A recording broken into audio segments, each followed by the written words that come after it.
মোহাম্মদ জাহিদুল ইসলাম, আমি মোহাম্মদ জাহিদুল ইসলাম বাংলাদেশ ইসলামী ছাত্র শিবিরের বাংলাদেশ ইসলামী ছাত্র শিবির সভাপতি নিযুক্ত হয়েছি।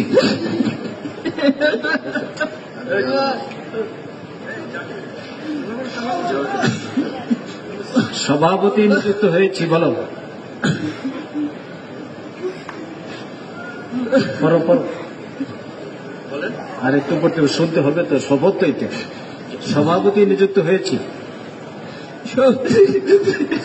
আল্লাহ রাব্বুল আলামিনকে আল্লাহ রাব্বুল আলামিনকে সাক্ষী রেখে ওয়াদা করছি যে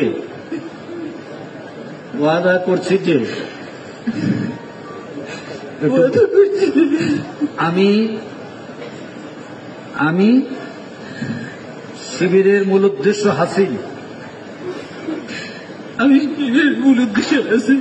ও কর্মসূচির পরিপূর্ণতা বিধানকেই